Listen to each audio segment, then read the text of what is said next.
3576. Tá? Eu sou o diretor e responsável técnico do Instituto Augusto Ferreira. Sou o presidente da Sociedade Científica de Saúde Integrativa. Fui coordenador do Serviço de Transporte e Resgate Aeromédico da Petrobras em toda a região norte durante 6 anos. Tá? Coordenei a UTI e o pronto-socorro do Hospital Samaritano aqui de Sorocaba durante 1 ano e o pronto-socorro durante 6 anos. Certo?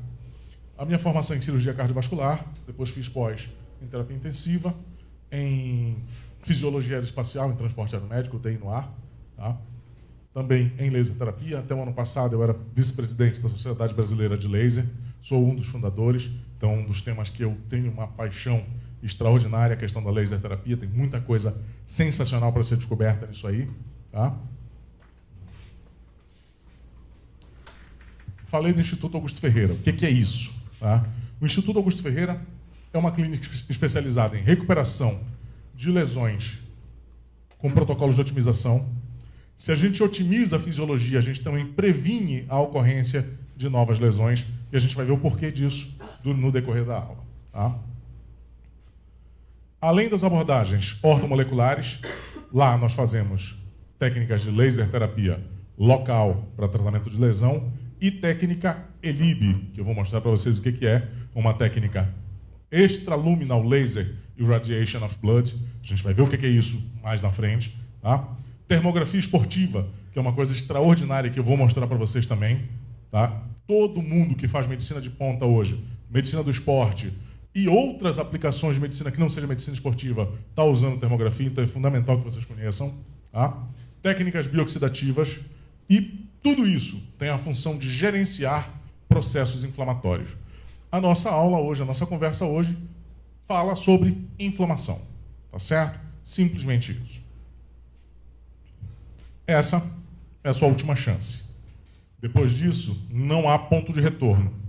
Se você tomar a pílula azul, a história acaba, você vai para casa, dorme, tá? E quando acordar, você acredita no que você quiser acreditar. Se você tomar a pílula vermelha, aí você fica no País das Maravilhas e eu vou te mostrar até onde a toca do coelho vai, tá bom? Isso aqui é uma conversa do Morpheus com o Neo, um filme Matrix em 99. Então faz tempo. Todas as vezes que a gente fala em otimização, em fisiologia, a gente precisa começar pensando nessa estrutura aqui. Isso é uma célula. Augusto, mas qual célula? Qualquer uma. Qualquer uma. Fisiologia celular vai funcionar basicamente da mesma maneira. Tá? As devidas proporções, com as devidas vênias, basicamente da mesma maneira. Dentro da avaliação e da otimização de função celular, a gente precisa de uma atenção toda especial para esta senhora aqui, a mitocôndria. Ela é a casa de força da célula. Há alguns milhões de anos, a mitocôndria era uma bactéria saprofítica. Ela vivia em associação. Só que qualquer estrutura que desejasse ser um organismo superior precisava produzir energia. Como? Ela. Tem umas características interessantes aqui. Não sei se vocês sabem, mas nenhum de nós possui nenhuma mitocôndria do nosso pai. O nosso perfil mitocondrial, nosso DNA mitocondrial é inteiro das nossas mães. Tá? E é a única estrutura animal com 2 membranas, uma externa e uma membrana interna. A única. Dentro da mitocôndria vai ocorrer toda a mágica em relação à produção energética. Do ciclo glicolítico, as reações intermediárias, que é a formação do acetil-CoA, ciclo de Krebs, ciclo do ácido cítrico e cadeia respiratória. Ok? Quando isso ocorre, nós também temos uma complicação importante, que é a geração dos chamados radicais livres. Toda vez que você estimula a fisiologia de alguém, que você tem a intenção de melhorar a performance de qualquer pessoa, você vai estar gerando mais radicais livres. O grande lance, o segredo, é você conseguir gerenciar a produção de radicais livres e o sistema de oxirredução. Se você fizer isso aí, você consegue prolongar performance e vida útil dos seus atletas. Vocês já se perguntaram por que não existem atletas de alta performance com mais de 35 anos hoje? Pensa aí em qualquer modalidade, qualquer uma. Quantas pessoas vão ter? Você vai pensar, MMA, hoje, ninguém. Tá? Futebol, tinha aquele desgraçado do Zé Roberto que infernizou a vida da gente, eu sou corintiano, né? Que infernizou a vida da gente. O Sheik tá novo ainda, o Zé Roberto tinha 43, 44 anos, e jogava daquele jeito, corria mais que todo mundo. Tá? Então, por quê? Uma vida totalmente regrada, suplementação, conheço o cara que trata dele, tá? Aquilo ali não é mágica, não caiu do céu, não é éter. Tá? Então, não existe simplesmente genética. Você tem que ter uma boa condição genética, mas sem uma suplementação adequada e sem uma otimização que te mantenha em uma performance contínua, você vai lesionar, tá? Vai começar a ter comprometimento e vai ter perda funcional. Simples assim.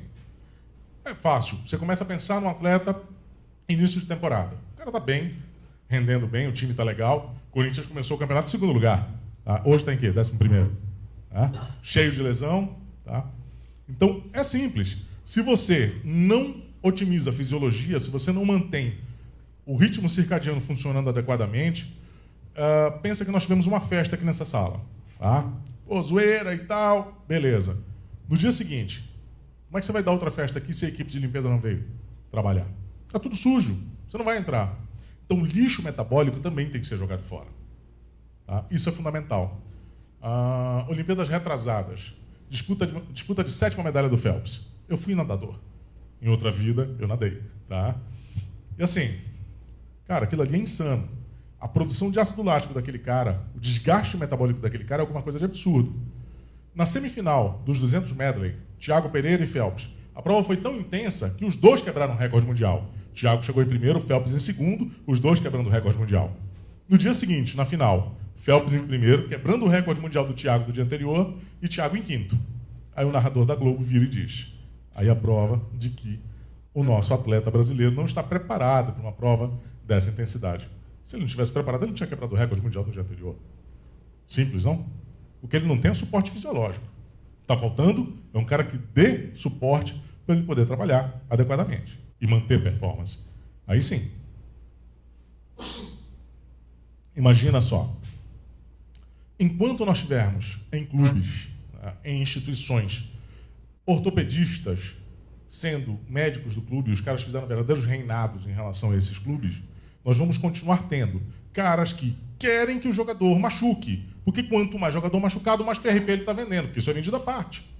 Tá? Eu atendo jogadores que vêm para cá, para Sorocaba, ou vão no consultório em São Paulo para fazer abordagens bioxidativas ou abordagens com fatores autólogos de crescimento. Tá? Porque falar em PRP para o CRM é proibido, vocês sabem disso. Né? Então a gente não pode falar disso, a gente fala fatores autólogos de crescimento que ninguém sabe o que é. Tá? Então, quando a gente faz uma abordagem como essa, o cara fala, pô, doutor, o doutor fulano, médico do meu clube, falou que para eu fazer essa abordagem aqui custava 16 mil. Um protocolo. Tá? Um cara que ganha 250, 300, 400 mil, sai na urina. Tá? O problema é que quando você vai dar, lembra, fatores autólogos de crescimento não são células mesenquimais, não são células pluripotentes. Eles são quimiotáxicos, eles vão fazer sinalização para chamar essas células pluripotentes para fazer multiplicação a nível de lesão. Se você tem uma sinalização química inflamatória, o que vai crescer ali vai reparar alguma coisa de lesão, mas o que vai crescer ali, basicamente, é fibrose. Tá? Então é importante a gente ter também esse raciocínio da condição local, você tem que modular o processo inflamatório para que você possa oferecer para o seu paciente a melhor resposta. Tá? Faz toda a diferença. Todas as vezes que vocês pensarem em processo inflamatório, eu gostaria que essa imagem viesse à cabeça de vocês. Tá? Alguém pegando fogo. Augusto, mas se inflamação é tão ruim assim, por que existe inflamação? Na verdade, a inflamação não é ruim. Inflamação é uma resposta. Teu corpo sofreu uma lesão. Estou andando aqui, acertei com o dedo na quina. Tá? Vai inflamar. Vai ficar vermelho, quente, vai inchar, vai ter dor para diminuir a movimentação, tá? Para estimular o processo de cura. Então, inflamação aguda é essencial à vida.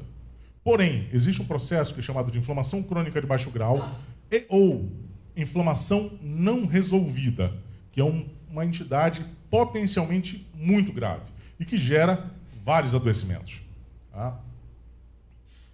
Segundo o Dr. Andrew Luster, que é um cara que eu vou apresentar para vocês daqui a pouco, inflamação não tratada, não resolvida, ou inflamação crônica de baixo grau, evolui para uma fase degenerativa.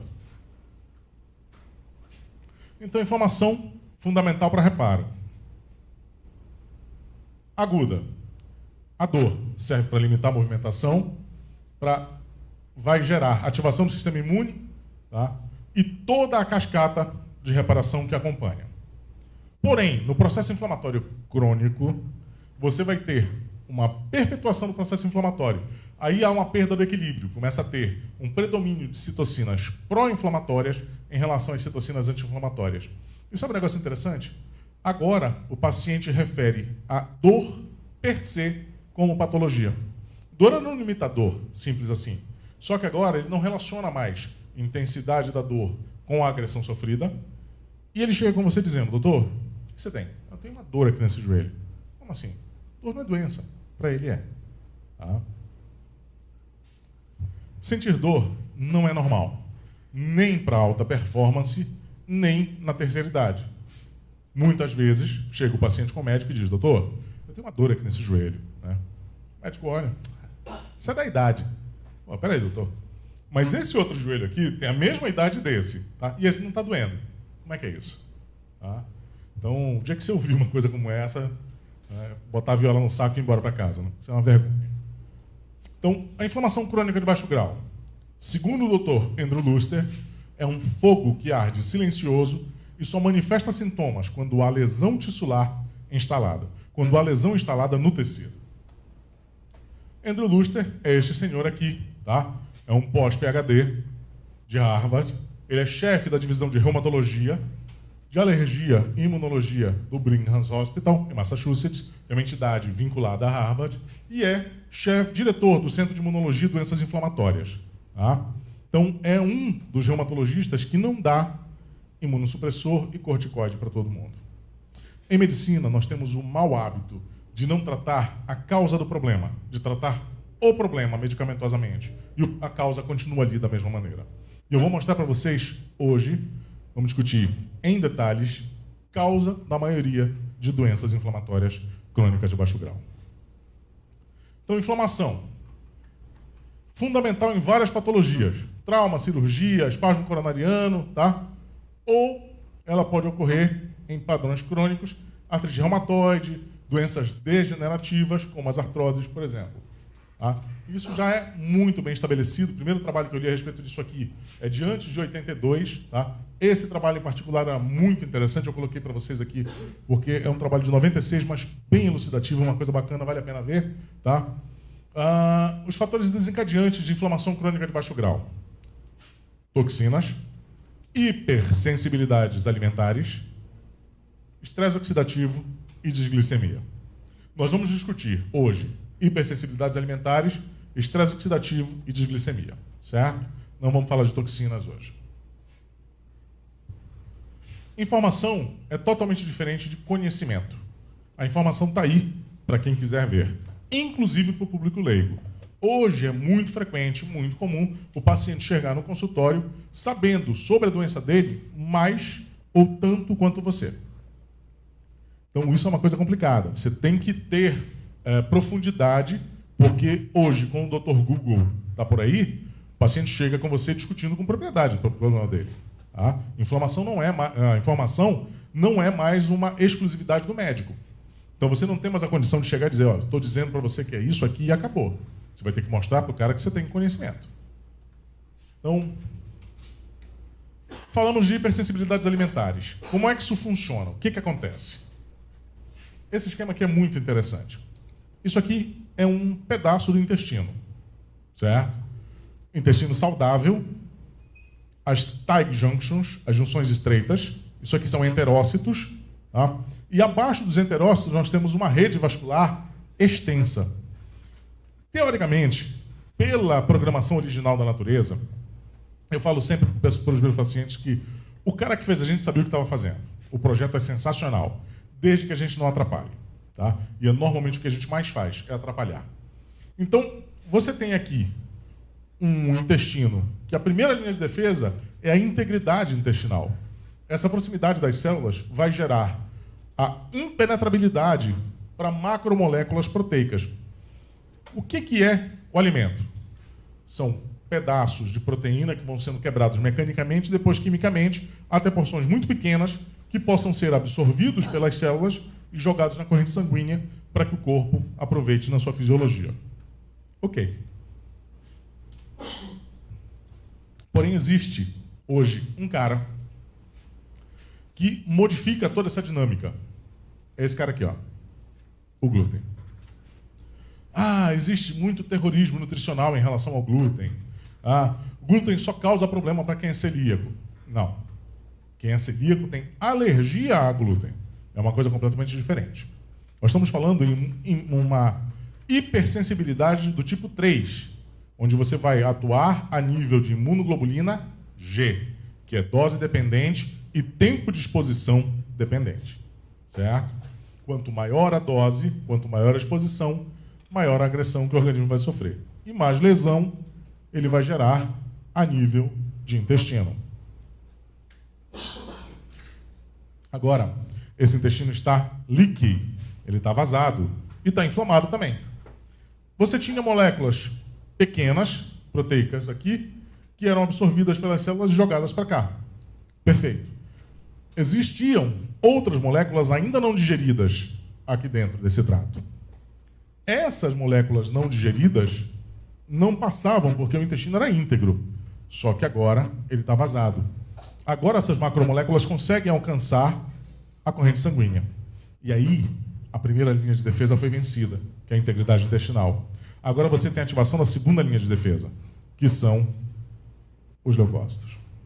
Agora toda a dinâmica de mecanismo de imunorresposta vai ser ativada. Então vamos lá. A gente teve o leucócito fofoqueiro, que vai chegar, vai olhar e mandar mensagem para todo mundo. Sabe que os leucócitos têm um grupo de WhatsApp, né? Todo mundo tem, eles têm também. Então, pessoal, todo mundo que está de camisa amarela é inimigo. Eles vão afluir maciçamente para o intestino e vão destruir todo mundo de camisa amarela que está ali. Beleza, destruiu? Ok. Só que leucócito é soldado. Ele foi feito para seguir ordens. E ele recebeu uma orientação. Busque e destrua todo mundo de camisa amarela. Ele vive em média 120 dias. Tá? São 4 meses. Durante esse período, ele vai buscar e destruir caras de camisa amarela. Existe um fenômeno no corpo chamado homologia estrutural. Homo, mesma, logos, forma. Esse cara parece com esse cara, que parece com esse cara. Tá? O que vai acontecer? Cara, vamos buscar e destruir. Tá? Então busque e destrua todo mundo de camisa amarela. Legal. Na sua tireoide, ele encontrou alguém de camiseta amarela. Pô, pessoal, tem um cara de camiseta amarela aqui, ó. Não, pô, eu sou local, mano. Eu sou do corpo, velho. Pô, eu sou amigo. Cara, você tá de camisa amarela. Sim, mas é camiseta. O outro tava de camisa, medicina, Sorocaba e tal. Eu tô de camiseta aqui, eu uso óculos. Né? Tenho rabo de cavalo, pô. Não sou eu. Cara, você tá de camisa amarela. Você vai morrer. Tá? E aí você começa a entender por que tantas amigas tuas hoje têm hipotireoidismo. Tomam Synthroid. E vão continuar usando o Synthroid em doses cada vez maiores. Até porque não está se tratando o problema. E Synthroid não é hormônio. Synthroid é pró-hormônio. T4 não tem um receptor no corpo. Ou seja, ele não é hormônio. Ele não tem ação. Quando você toma, ele tem que ser deiodinizado na periferia, às custas de L-tirosina, iodo, zinco. Tá? Sem esses fatores, ele não vai ser convertido. Ok? Quando você começa a usar e não tem conversão, você começa a forçar o organismo a trabalhar, você vai consumir L-tirosina, que é um aminoácido cerebral, e que te dá bem-estar, que vai modular os neuromediadores, serotonina, dopamina, aí o paciente começa a ficar deprimido. Além de hipotireoideu, está deprimido também. Tratou-se a causa? Tirou-se o glúten? O cara nem sabe o que é aquilo. Tá? Na cabeça dele, ele está dando 150 microgramas de T4 para o paciente, está ótimo, beleza. Se precisar, a gente aumenta a dose. Tá? Não é assim. Então, hoje, esse trabalho aqui é legal. Tá? Um trabalho de 2016 que mostrou que o número de pacientes com hipersensibilidades alimentares alcança, hoje, mais de 60% da população. E que o número de hipersensibilidades nos pacientes hipersensíveis está cada vez maior. O que significa isso? Significa que todo mundo que come glúten, ao contrário do que falam as pessoas que dizem, isso é terrorismo nutricional, isso não existe, tá? Todo mundo que come glúten vai adoecer, mais cedo ou mais tarde. Depende só da sua genética. Tá? Por quê? Porque ele causa aquela lesão em todo mundo. Simples. Todo mundo que come glúten vai sofrer lesão. E o trigo hoje possui até 50 vezes mais glúten do que 30 anos atrás. Porque a ideia é produtividade. E quanto mais inflamatório ele for, menos pragas vão alcançá-lo, vão atacá-lo. Porque ele é inflamatório. Só que a gente tem um mecanismo de defesa. A gente produz uma substância chamada gluteomorfina. É uma endorfina altamente potente e que é liberada no sistema límbico. Prazer. Por isso a macarronada da nona é orgástica. O pãozinho de manhã na chapa é orgástico. Tá? Prazer. Endorfina. Cuidado. Aqui, esse exame é um exame para dosar 221 alimentos, que são os que geram maiores intolerâncias ou mais frequentemente intolerâncias. Então você tem aqui, com esse exame, a avaliação numérica de como é que esse paciente está. Se tem sensibilidade normal, se não está produzindo, hoje, menos de 1% da população é assim, tá? Se é limítrofe, se é elevado. Então isso aqui, essa resposta vai depender de uma série de fatores, de exposição, de monotonia alimentar. Você come todo dia a mesma coisa? Se for algo que te deixou hipersensível, você, quanto mais se expuser àquela proteína, mais resposta você vai apresentar. Fisiopatologia inflamatória, obrigatoriamente, passa por intestino. O sistema digestório, o trato digestório, ele é... Os chineses diziam há 5.000 anos que o intestino é o segundo cérebro. E a gente nunca entendeu o porquê. Hoje, começamos a achar que o intestino é o primeiro cérebro. Tá? Existe uma relação direta entre cérebro e intestino através do nervo vago. Não estudou para a prova? Não. Deu dor de barriga? Deu. Por quê? Ah, eu estou nervoso. Tá, mas por que o intestino deu alteração? Tá?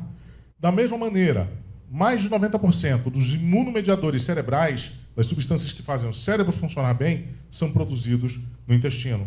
90% da nossa serotonina, que é que nos dá bem-estar, é produzida a nível intestinal. Então a expressão fulano é enfesado é absolutamente correta. Tá? Absolutamente correta. Primeira patologia, SIBO. Small Intestine Bacterial Overgrowth. Supercrescimento bacteriano no intestino delgado. Ela aumenta a agressividade do Leaky Gut Syndrome. O Leaky Gut é causado pelo glúten. Tá? Este glúten vai começar a trazer uma série de alterações a nível de flora bacteriana, proliferação de bactérias patogênicas. Isso pode gerar um supercrescimento ascendente e agredir, inclusive, o intestino delgado. Gerando SIBO. SIBO piora a Leaky Gut e Leaky Gut perpetua a SIBO. Então, as duas fazem retroalimentação. Certo? Reação de hipersensibilidade alimentar do tipo 3, que é exatamente mediada por IgGs, já falamos delas. Os alimentos hipersensibilizantes são todos aqueles que você ingere frequentemente. Existe uma classe, por exemplo, chamada de solanáceas. Berinjela, jiló, tomate. Mas eu não como jiló. Por que aqui na avaliação de hipersensibilidade deu hipersensibilidade a jiló? Você come berinjela? Todo dia. Tá? Então você está comendo uma classe que está te hipersensibilizando para outras. Desencadeantes. Glúten, lácteos,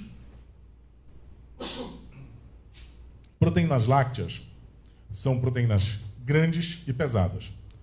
Então, entrou na corrente sanguínea, o corpo interpreta como invasão.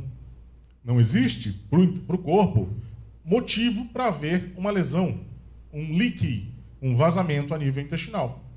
Se não há motivo, por que houve a entrada daquela macromolécula? É uma invasão. Fungos, vírus ou bactérias. Então o corpo vai acionar o sistema de defesa. Entendem? Então é aí que ele faz a interpretação e define o cara de camisa amarela. E gera toda aquela situação que a gente tinha conversado. Então, quando eu tenho a presença de lácteos, eu facilito a hipersensibilidade. Queijo, por exemplo, é sensacional para gerar hipersensibilidade. Porque o queijo é proteína láctea concentrada. O queijo, eu não tirei todo o soro, é praticamente só proteína. Tá? Então, isso é extremamente importante. Queijo é fantástico. Aliás, o broncoespasmo que eu estou agora é por conta de queijo. Tá? Então, por isso que eu estou tossindo assim. Monotonia alimentar, você comer sempre as mesmas coisas. Tá? É importantíssimo também. Primeiro trabalho que fala a respeito de Small Intestine Bacterial Overgrowth, 79. Então, é uma coisa já muito bem estabelecida e conhecida há quase meio século. Farta literatura científica. Alergias alimentares. Allergy, nesse caso, tá? Tem uma tradução diferente de alergia para nós, tá certo? Food allergy, mediada por IgG, aqui é intolerâncias alimentares, tá certo? Não alergia. Alergia é mediada por IgE. Comi amendoim, sou alérgico, inchou o olho, inchou o lábio, deu falta de ar, tem que ir para o hospital, tomar medicação, senão eu morro, tá? Então é diferente. Aqui nós vamos ter enxaqueca em adultos associado com intolerâncias alimentares. É aquele cara que vai na casa da sogra no sábado, tá? Come aquela macarronada bacana e na segunda-feira, terça-feira ele tem enxaqueca. E ele não relaciona nunca com o que ele comeu no final de semana. Não é no mesmo momento. Ele nem lembra mais daquilo. Tá? Intestino irritável. Alterações dermatológicas. Tá? Então, tudo isso aí está relacionado com intolerâncias alimentares e hipersensibilidades alimentares da classe IgG. Jornal Mundial de Gastroenterologia. Trabalho de 2010. Supercrescimento bacteriano, intestino delgado, uma síndrome. Tratamento. Tá? Revisão Europeia de Farmacologia. Papel da SAIBO em desordens gastrointestinais. Esse esquema aqui é muito interessante. Ele mostra que aumento de entrada bacteriana, anormalidade de alças, eliminação reduzida de bactérias, ou seja, esse paciente agora tem um trânsito ruim.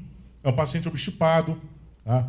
Conhece aquele paciente que come glúten e vai ao banheiro a cada 3, 4, 5 dias? Olha aqui. Supercrescimento bacteriano, porque não está colocando para fora. Lembra que 30% do peso seco das fezes são bactérias. Se elas não são eliminadas, elas estão proliferando ali exponencialmente. Tá? Os subprodutos do que elas degradarem dentro do organismo vai sofrer absorção completa. E essa absorção vai para o organismo como um todo. Tá? Alterações de motilidade, acidez gástrica reduzida. Quantos pacientes vocês conhecem que usam inibidores de bomba de prótons? Hoje parece ser uma coisa quase automática. Chegou no consultório do médico, está tomando omeprazol? Esomeprazol magnésio para aumentar a potência? Não, então toma. Tá? Isso é clássico. Olha aqui.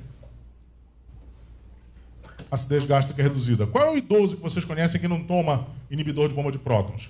É aquele velhinho acamado, tá? Que agora está fazendo infecção respiratória de repetição. Acidez gástrica é uma barreira. Tanto para o que entra, se a tua acidez é baixa e você ingere alguma coisa contaminada, aquela bactéria passa e prolifera no intestino. Vai te causar doença. Se a tua acidez é boa, entrou alguma coisa, mata. Da mesma maneira, o que você está proliferando a nível intestinal pode subir e colonizar pulmões, por exemplo. Aí o velhinho que está fazendo infecção respiratória de repetição, tomando inibidor de bomba de prótons, acamado, fez uma fratura. Legal, né? Então, tá aqui, ó. Esse aumento da multiplicação bacteriana vai gerar supercrescimento, desconjugando sais biliares, gerando toxicidade, consumindo nutrientes, essas bactérias agora começam a competir pelo que você come. Por mais que você esteja suplementando, elas competem pelo teu nutriente. Elas estão imersas num banho proteico, nutricional. A gente tem que absorver ainda. Tá? Isso vai gerar lesão de epitélio, deficiência de sais biliares e doença desabsortiva. Trabalho de 2009. Já tem algum tempo. Tá? Então, infecções de repetição. Hipocloridria. Paciente colecistectomizado. Saibam que trabalhos retrospectivos mostram que pacientes colecistectomizados têm, em média, 8 anos a menos de sobrevida. 8 anos. Alterações anatômicas e cirúrgicas. Paciente gastrectomizado, que é outra febre também hoje. Aliás, gastrectomia agora está sendo sugerida, indicada como controle glicêmico. Tá?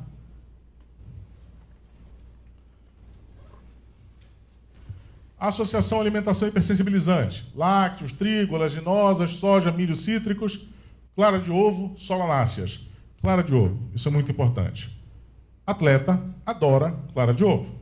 Clara de ovo desidratada, clara de ovo benzida pelo Papa. Pô, vamos comer clara de ovo. Albumina. Clara de ovo é altamente imunogênica. É uma proteína pesada, é uma proteína de difícil digestibilidade. Ok? 90% dos pacientes que têm hipersensibilidades alimentares a ovo são hipersensíveis à clara e não à gema. Então, aquela ideia de tirar a gema, desprezar e botar a clara é exatamente o contrário. Joga a clara fora e come a gema. Tá certo? Os meus idosos comem 6, 12 gemas por dia. Idoso, 85, 90, nesse naipe. Tá? Saiba provoca leaky gut e associado à alimentação inadequada, ambas se perpetuam. Vimos isso um pouco mais atrás. Tá? Dentro do leaky gut, medicamentos também podem gerar adoecimento. Anti-inflamatórios não esteroides, muito frequentemente usados em atletas. Tá? Antibióticos, contraceptivos orais e inibidores de bomba de prótons. Além dos alimentos hipersensibilizantes, toxinas ambientais como parabenos, conservantes, metais tóxicos, entre outros. Desbiose, manipulação cirúrgica, disfunção hormonal, a gente vai ver isso um pouquinho mais à frente, tá? Deficiências nutricionais e casos graves, translocação bacteriana. Quem aqui já teve um familiar internado na UTI, grave, e que começou a ter alterações importantes a nível intestinal? Tá? Começou a usar antibiótico de amplo espectro, de alta potência, começou a fazer infecção intestinal importante, ou mesmo um de vocês com uma sinusite, que foi tratado, por exemplo, com um antibiótico qualquer, que evoluiu com diarreia. Tá? Normalmente, esse padrão diarreico é esverdeado. Por quê? Fungo.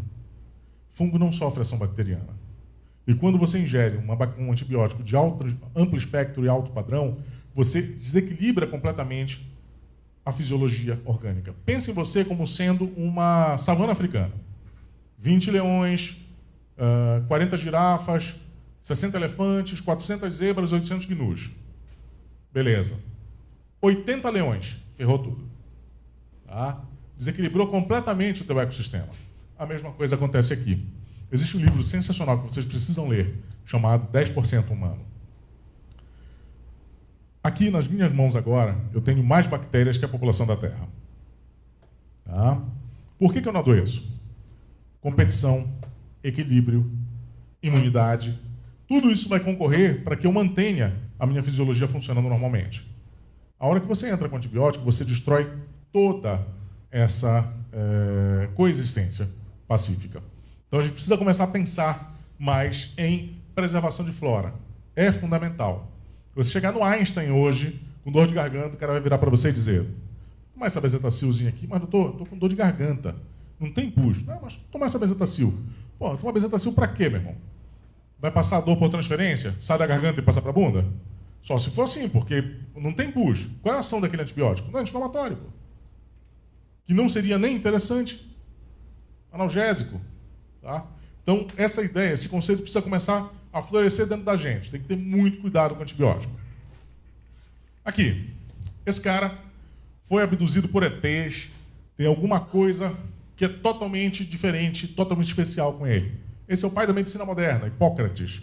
460 anos antes de Cristo, esse cara já dizia que a tua comida seja teu remédio e teu remédio seja a tua comida. Ou seja, 500 anos antes de Cristo, ele já entendia que o que você come te mantém saudável ou te adoece. Nós ainda não conseguimos entender isso hoje. E a gente tem dificuldade em manter esse cuidado pessoal. Outra coisa que ele dizia: onde houver excesso de calor ou de frio, a doença estará lá para ser descoberta. Esse cara levava as pessoas para a beira do rio, passava lama nas pessoas. Aonde secava primeiro, ele sabia que tinha doença. Hoje, com a termografia médica, a gente entende o que ele bolava, o que ele entendia. Tá? Mas antes, ninguém entendia por que essa ideia e esse conceito. Isso aqui é uma termografia estrutural. O engenheiro vai lá, termografa um sistema de fusíveis para ver aonde tem sobrecarga. Tem sobrecarga, vai gerar aumento de resistência e aumento da temperatura. A olho nu, a gente não consegue ver nada. Ele tem essa imagem aqui. Tá? Depois ela começou a ser usada em veterinária, que é muito mais avançada que a gente. Muito mais. Tá? O primeiro cara que me deu aula de ozônio, há uns 8 anos atrás, o Adriano Caquete, veterinário, mostrou uma lesão no lombo de um cavalo de raça. Mostrou a lesão, aplicou ozônio, termografou novamente. 1 hora depois, tinha desaparecido o processo inflamatório. Eu fiquei encantado com aquilo. Eu virei e disse: porra, Adriano, esse negócio é sensacional, cara. Como é que é isso aqui? Quanto que custa esse equipamento? Eu vou comprar um para mim. Ele virou e disse: essa que eu trouxe para vocês verem, custa 46 mil. É mais barata. A que eu uso lá na clínica, né, custa 70 mil. É um pouquinho mais dispendiosa, mas é top de linha a nível mundial. Ah, você tá louco, meu irmão? Isso aqui custa quase um carro, velho. Augusto, você não está entendendo. Eu trabalho com pacientes de $1 milhão. Ele é veterinário dos cavalos da seleção brasileira de salto. Tá? Aqui. Termografia, fazendo avaliação do corpo todo. Tá? Na mão, eu consigo avaliar um processo inflamatório aqui. Tá? Pode ser uma tendinite, pode ser qualquer coisa aqui. Síndrome de túnel do carpo. Eu não preciso ter termografistas. Eu preciso ver que aqui tem um processo inflamatório que não existe aqui do outro lado. Certo? Eu botei essa foto aqui para vocês observarem isso aqui. Ó. A mão, ela tem um aspecto em casca de cebola. Ela é mais escura nas pontas e vai clareando para o meio. Tá? Então isso aqui é um processo não inflamatório, que não ocorre aqui do outro lado. Está vendo que aqui está inflamado? Olha como está claro nas pontas. Por que eu mostrei essa foto? Por causa disso aqui. Quando você tem um atleta que, em condições de elevação de temperatura, pode sofrer uma lesão de tecido com inflamação sistêmica, com aumento da permeabilidade intestinal, especialmente das junções estreitas, simplesmente por aumento de temperatura.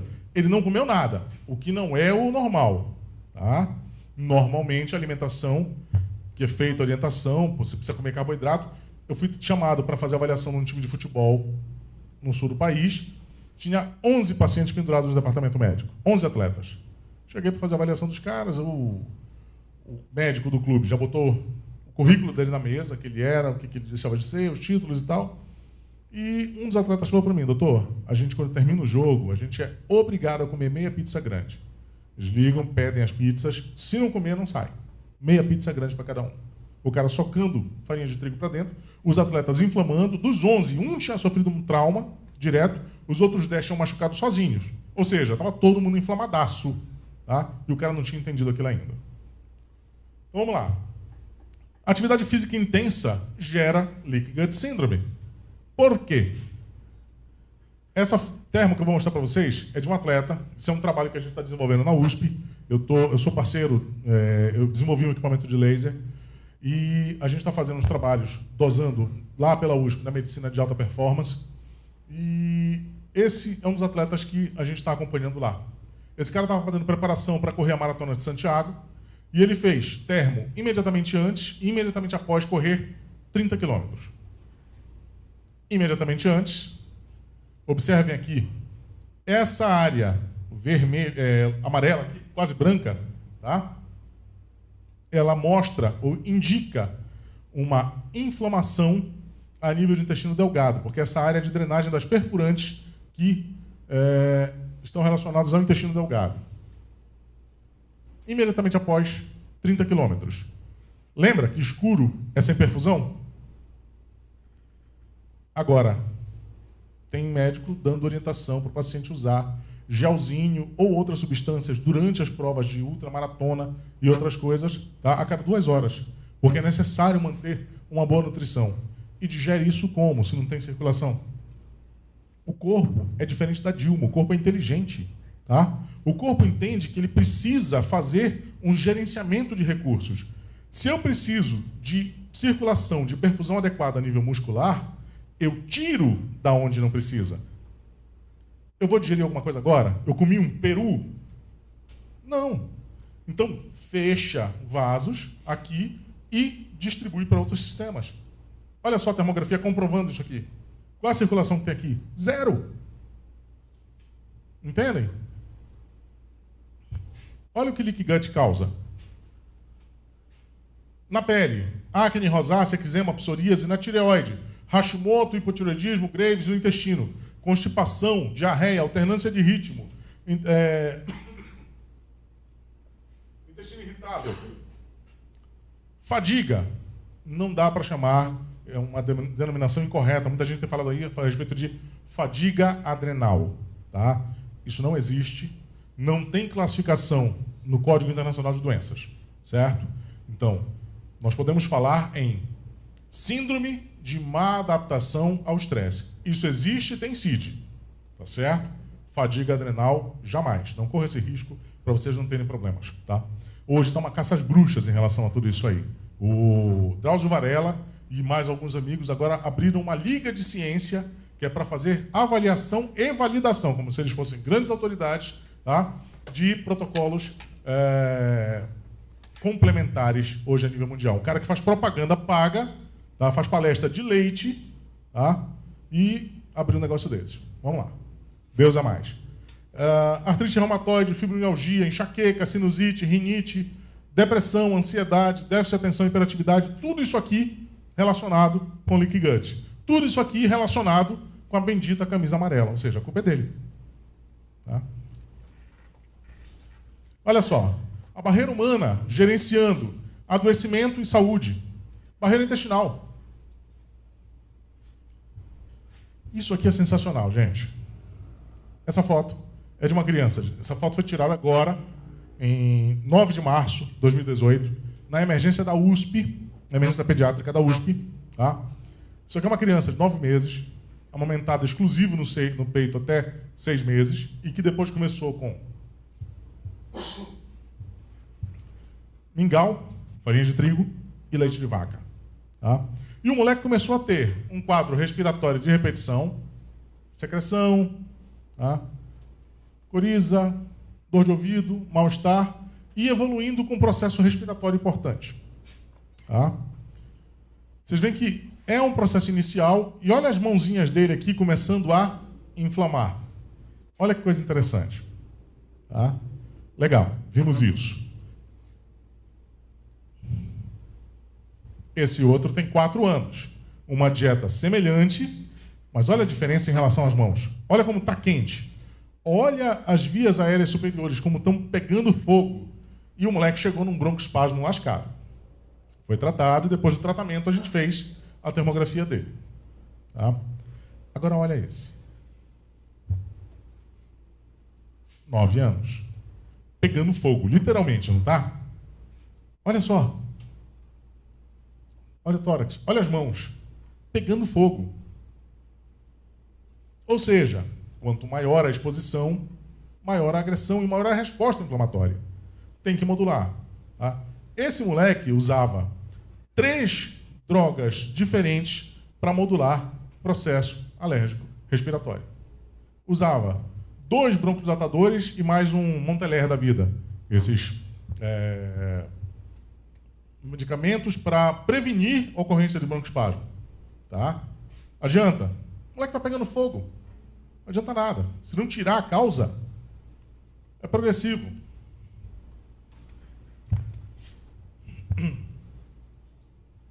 Microbiota intestinal regula até a resistência insulínica. Tá? Temos trabalho de 2018, por isso eu trouxe para vocês, falando a respeito disso aí. Microbiota intestinal regulando resistência insulínica. Falando em inflamação, eu perdi a noção e trouxe a foto de uma fábrica para vocês. Pô, Augusto, você tá louco, velho? Você traz a foto de uma fábrica para mim, para falar de inflamação? Essa fábrica aqui é a fábrica da empresa que produz o melhor whey do mundo. Whey protein. Tá? Glambia. Todo mundo deve conhecer. Tá? Quem faz atividade física, quem suplementa, tá? O whey Glambia é o melhor produto do mundo. A Glambia não vende whey. Ela só vende insumos para fábricas que produzem whey. E, prestem atenção, no ano de 2016, ela movimentou com 4 fábricas na Irlanda. Ela não tem outra fábrica em nenhum outro local do mundo, só na Irlanda, são 4 fábricas. Ela movimentou a bagatela de 3,7 bilhões de euros no ano de 2016. Tá? Só vendendo matéria-prima. Problema. Para ser whey protein, obrigatoriamente, tem que ter na formulação 46% de beta-lactoglobulina. Ora, falamos que beta-lactoglobulina é uma proteína altamente inflamatória, altamente imunogênica. E aí? E agora?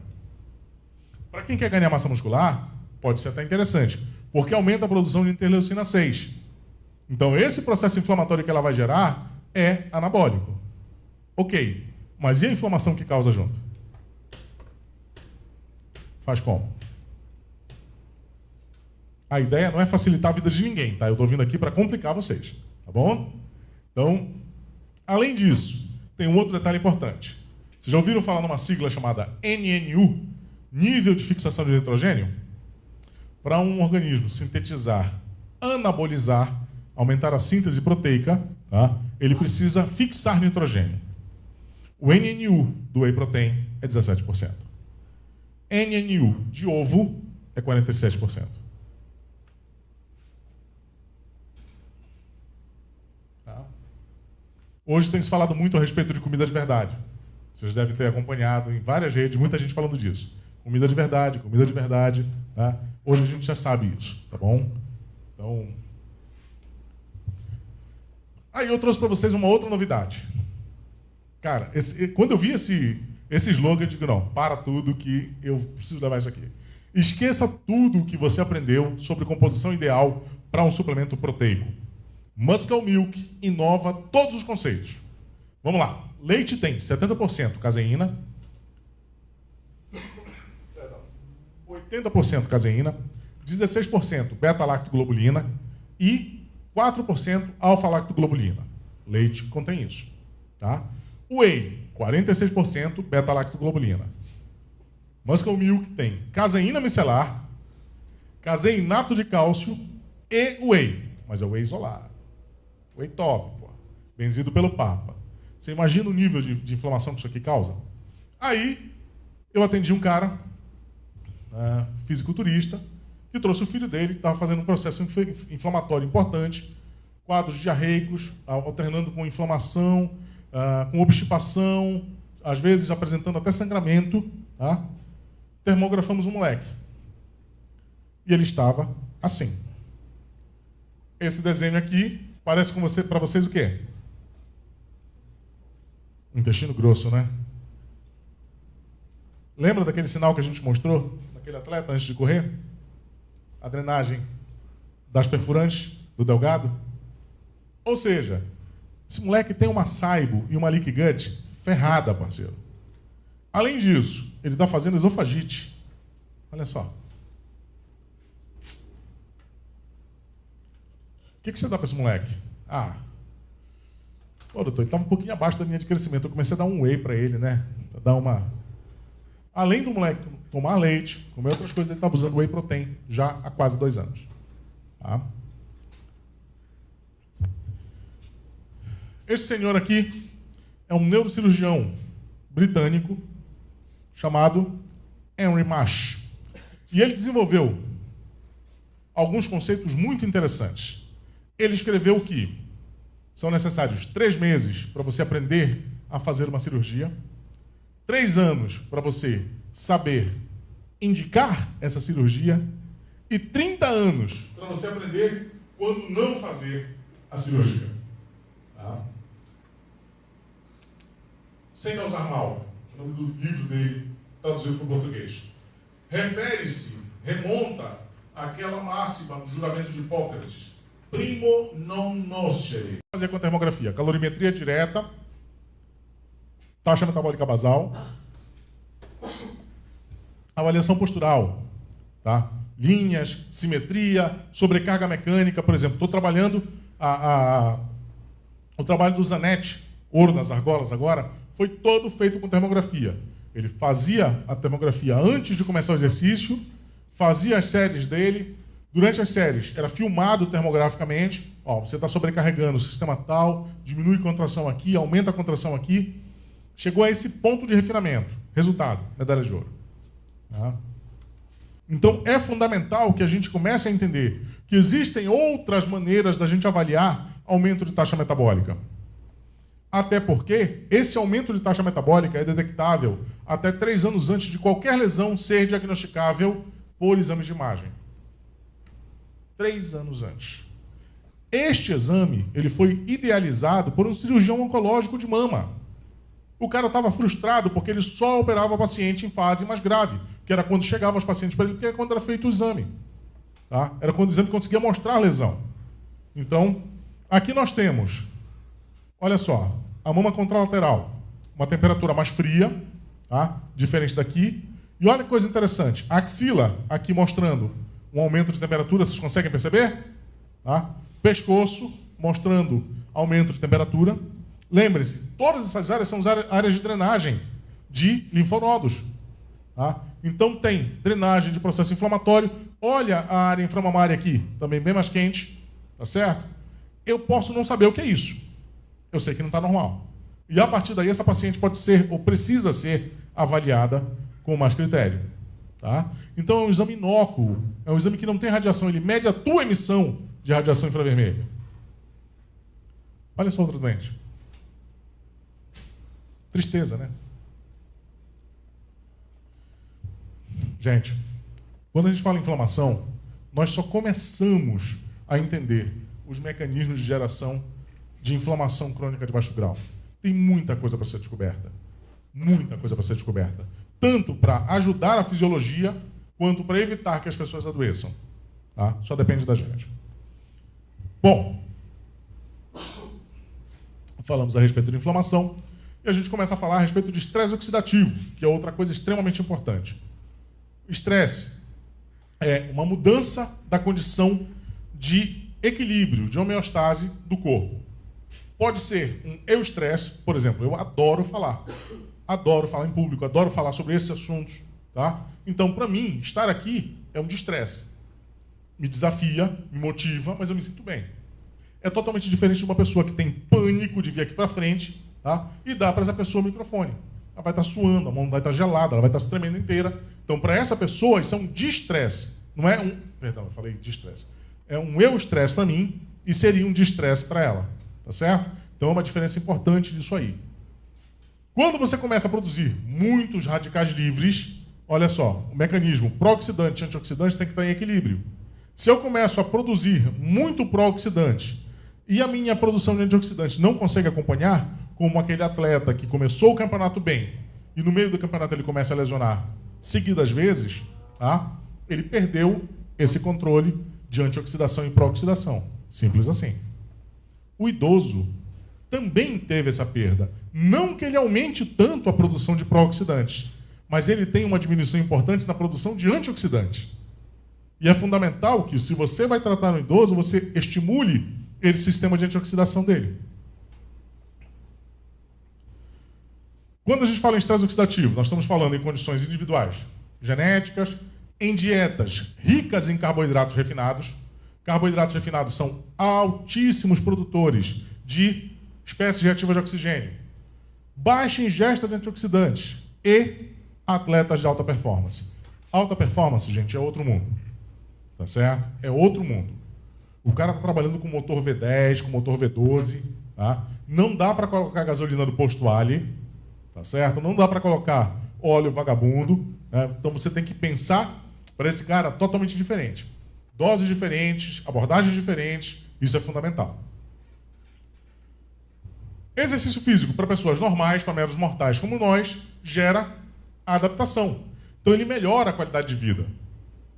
Porém, em alta performance, ele vai gerar Reactive Oxygen Species, espécies reativas de oxigênio, em alta concentração, aumentando também a produção de radicais livres.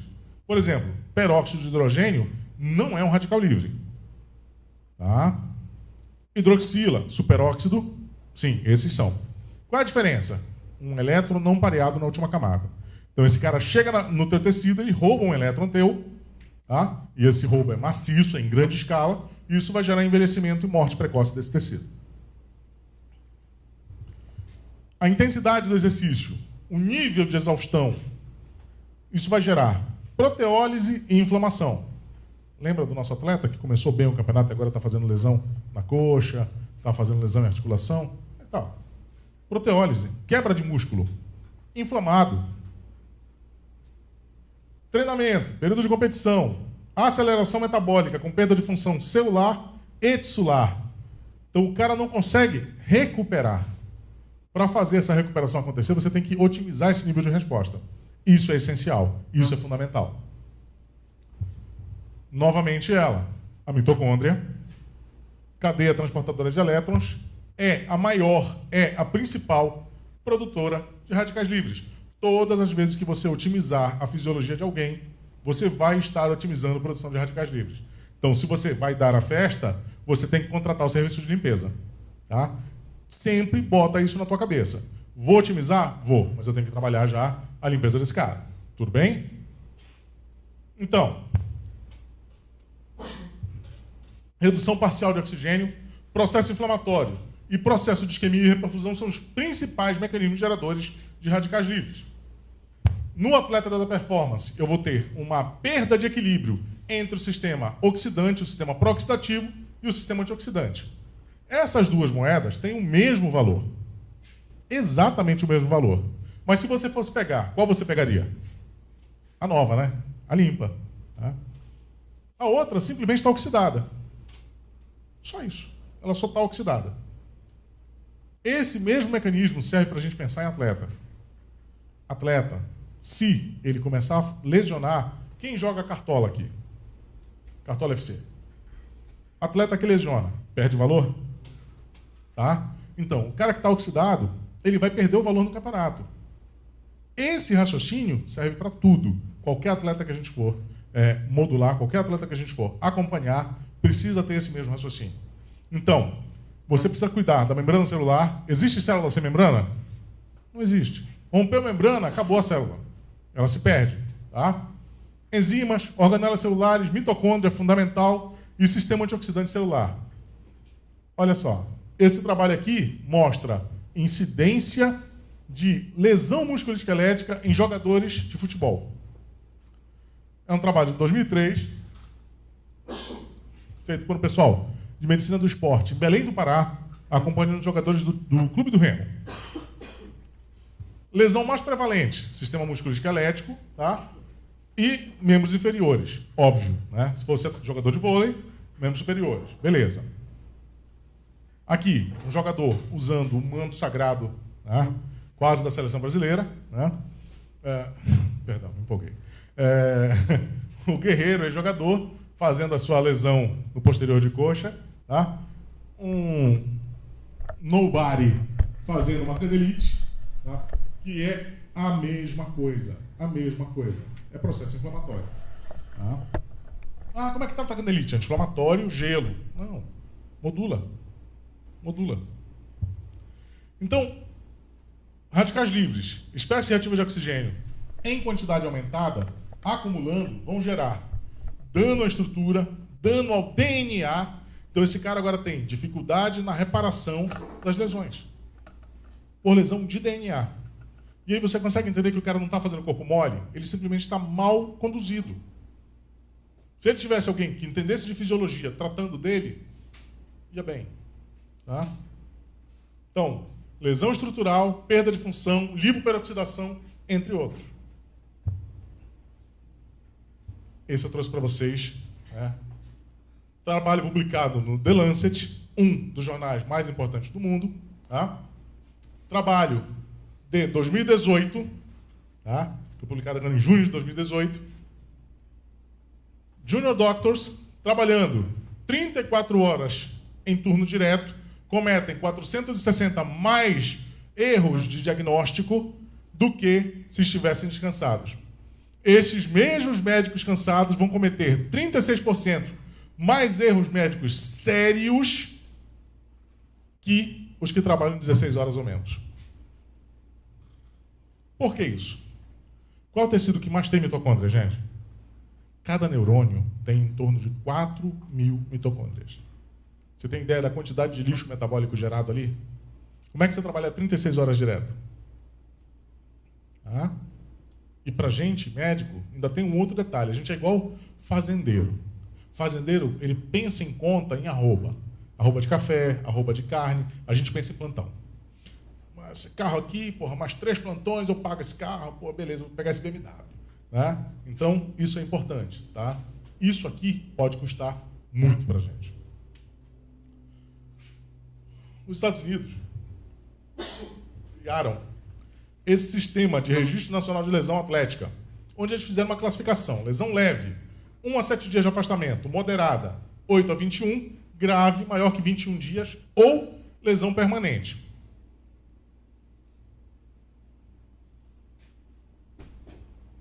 Agora ele cai por tudo, mas aqui ele tinha fraturado.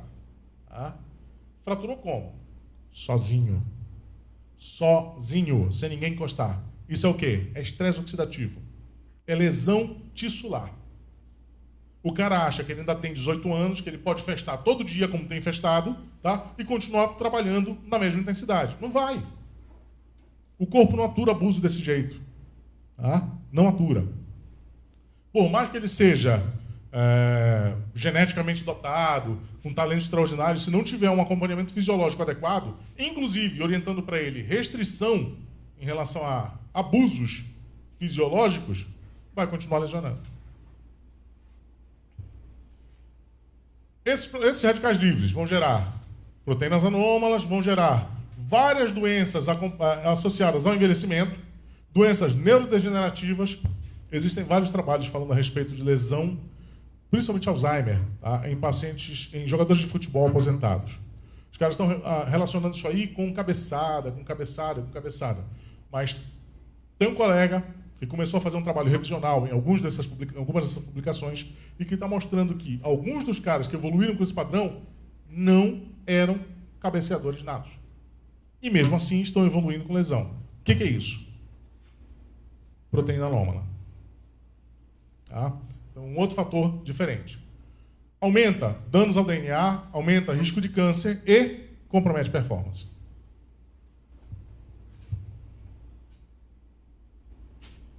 E aí? Foi impacto, ação biomecânica ou fadiga óssea? Cara, alguém já fez um treininho de Muay Thai? Aqui. Irmão, o cara bota você para chutar um poste dessa grossura, com um colchonete amarrado em cima, tá? Que é só para não esfolar o pé, que dói do mesmo jeito. Tá? E você dá 60 chutes com cada perna ali, esse cara é faixa preta. Tá? Quantas vezes ele deu 60 chutes com cada perna? A vida toda. Tá? Você vai me dizer que esse joelho aqui vai causar essa fratura? Não é assim. O estresse oxidativo possui marcadores. Eles podem ser dosados. Antioxidantes, superóxido de mutase, CPK. Cuidado. Quando vocês modularem um paciente, um atleta de alta performance, você tem que lembrar que CPK mudou a atividade física, mudou a musculação que ele está fazendo, vai subir nível de CPK. Tá certo? Eu fiz um exame, eu mantenho meus controles a cada 3 meses. Fiz dosagem, O laboratório me ligou, doutor, tem alguma coisa errada com o seu exame. CPK deu alta, não deu? Não, doutor, está estourado aqui. Está 1.687. Tá? Fica tranquilo que é normal. Não estava conseguindo andar por causa de um treino de perna que eu fiz. Tá? E assim, até a falha concêntrica. Todos os meus treinos agora são até a falha concêntrica. Então você lesiona e recruta todas as células possíveis. Tá? Então vai gerar microlesão celular e vai gerar liberação de mioglobina. Eu tenho atleta que chega a 3.000, 3.500 de CPK, sem sintomatologia alguma. Esse cara precisa ser internado? Precisa ser hidratado? Precisa ir para UTI? O risco de rabdomiólise? Não. Agora, se você tem um cara que tem elevação dos níveis de CPK, com dor em algum segmento específico e limitação, termografa, porque tem alguma coisa errada. Tá certo? Então tem que contextualizar para o paciente de vocês. Espécies reativas de ácido tilbarbitúrico, tá? Concentração plasmática de malonaldeído, PGE2 e TNF-alfa. Poucos laboratórios fazem isso aqui a nível Brasil. A gente está fazendo lá no laboratório da USP, mas é um trabalho muito específico. A disglicemia, que é um fator pouco conhecido. Disglicemia é uma condição que, embora não corresponda a um quadro definido de glicemia, de hiperglicemia, de diabetes mellitus, você vai ter, após a alimentação, elevação importante dos níveis glicêmicos. Tipo, o paciente faz 190, 220 de glicemia pós-prandial, porém, depois da alimentação, depois do jejum, ele está com glicemia de 90, 85. Esse cara está fazendo uma resistência insulínica importante, ele está construindo um fator de adoecimento. E, durante aquelas 2, 3 horas, onde os níveis glicêmicos dele estão 200 ou mais, ele funcionalmente e fisiologicamente é diabético. Com todas as evoluções inflamatórias que isso traz.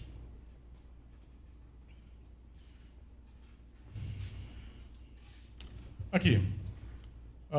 Um trabalho prospectivo do Centro do Reino Unido de Diabetes, mostrando a disfunção endotelial em pacientes diabéticos, mesmo os normoglicêmicos é importante. Por isso, aqueles pacientes diabéticos que não fazem restrição de carbo vão evoluir com cegueira, com doença renal, com comprometimento vascular, independente de estar mantendo níveis adequados de glicemia nos períodos de jejum.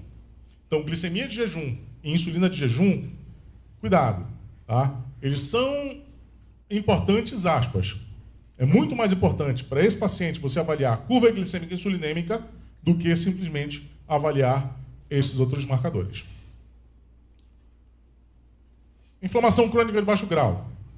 Existe um marcador extremamente importante que é o óxido nítrico. O óxido nítrico é um vasodilatador, ele é um protetor vascular. Na ausência de óxido nítrico, o endotélio fica extremamente suscetível a homocisteínemia. Tá? Então, a evolução com altos níveis de hiperhomocisteínemia vão gerar uma alteração muito importante e disfunção endotelial. Aqui.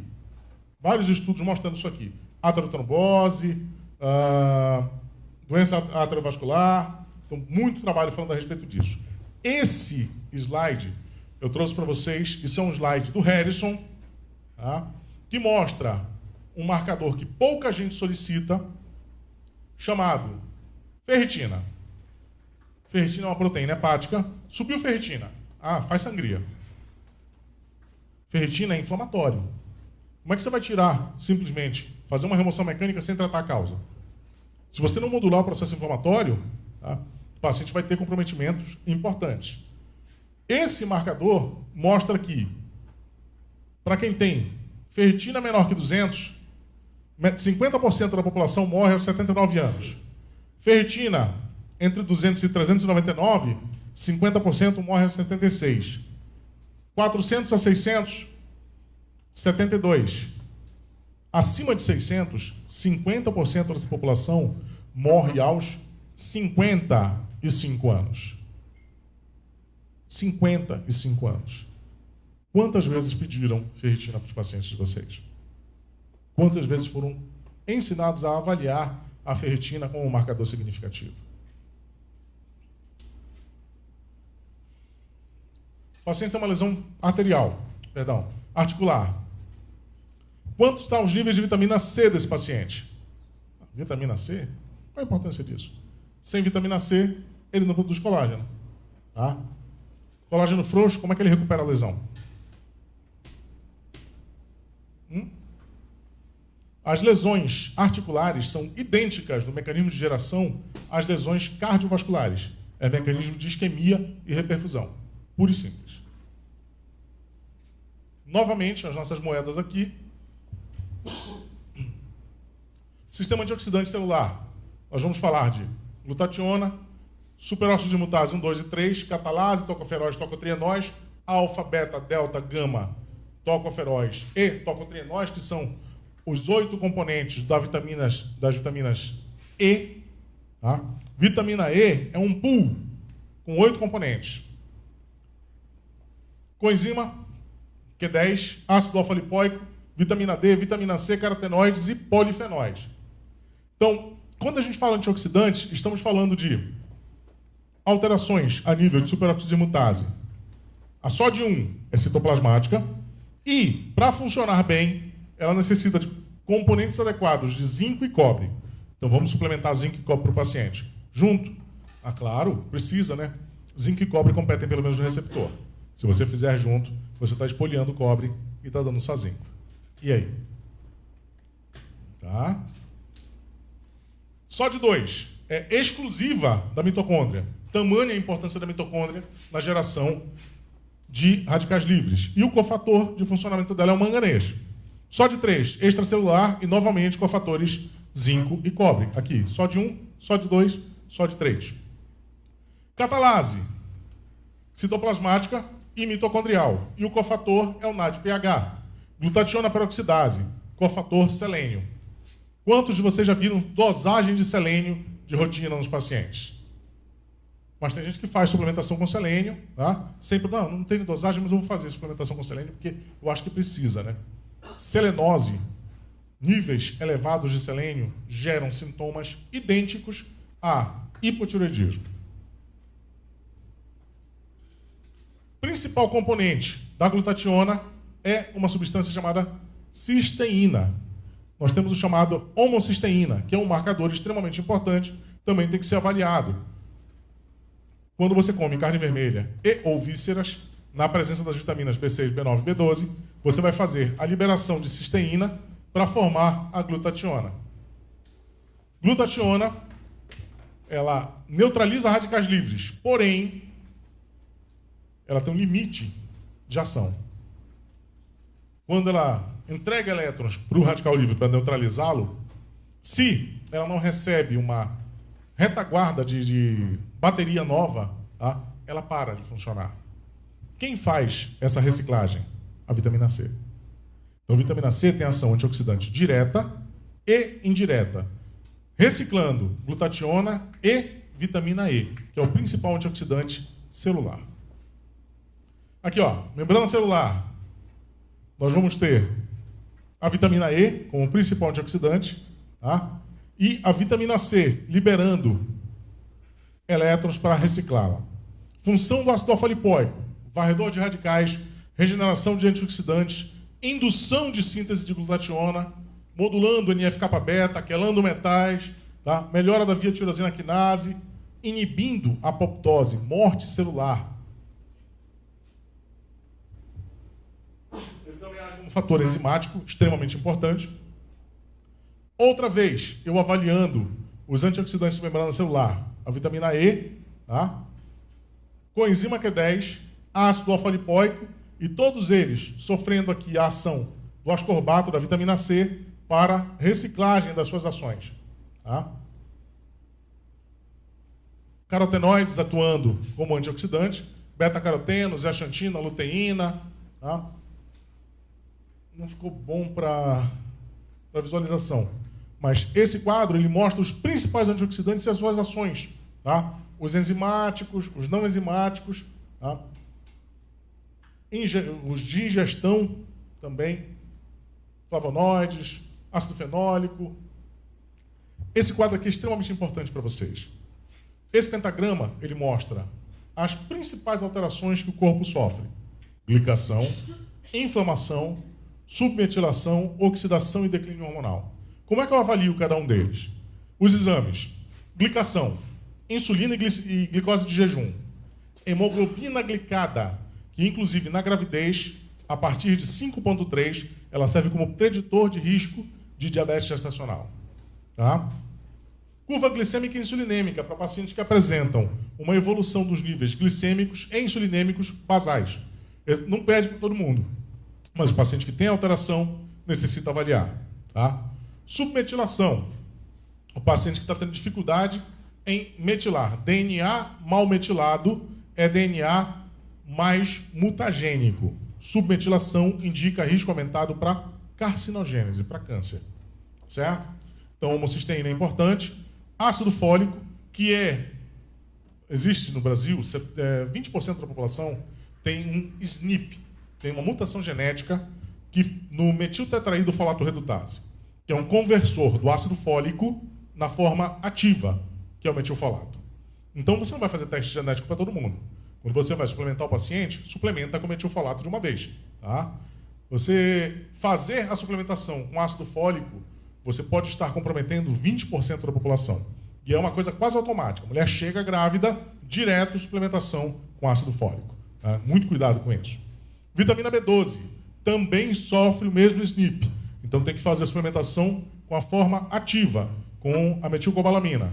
E ela é responsável, inclusive, por um marcador pouco avaliado no exame laboratorial chamado RDW, que é o índice de anisocitose, o índice de alteração no formato das hemácias. Oxidação, gama-GT, ácido úrico e vitamina C. Extremamente importante. Inflamação, proteína C reativa ultrassensível. Colesterol não é nem nunca foi marcador de doença cardiovascular. Colesterol é matéria-prima de todos os hormônios esteroidais. Testosterona, vitamina D, entre outras. Então, quem toma remédio para baixar colesterol, de cara é menos homem ou menos mulher e não tem nenhuma proteção a mais contra a doença cardiovascular. Tá? Marcador é a proteína C reativa ultrassensível. O próprio laboratório te mostra isso. Risco baixo, menor que 1. Risco médio, 1 a 3. Risco elevado, maior que 3. Menor que 5. Maior que 5 indica processo inflamatório ou infeccioso agudo em atividade. Aí ele perde a fidedignidade quanto marcador de doença cardiovascular. Declínio hormonal.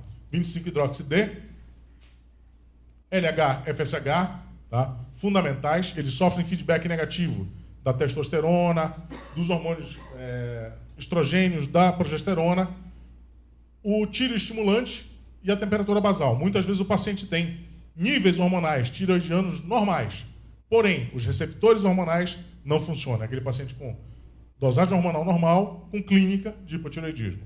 Isso é um hipotireoidismo subclínico. Tá? Então tem que avaliar a temperatura basal. Ao acordar, temperatura, 5 dias. Soma, divide por 5. Se for menor que 36,5, o normal é de 36,5 a 36,7, indica um hipotireoidismo subclínico. Então, o estresse oxidativo, ele vai mostrar um sistema de antioxidante enzimático e não enzimático. Tá? No enzimático, sódio, catalase, glutationa, peroxidase. Não enzimático, bilirrubinas.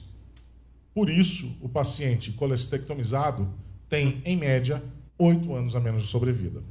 Um importante mecanismo de antioxidação endógeno. Ceruloplasmina, hormônios sexuais, melatonina. A melatonina é muito mais do que o hormônio do sono.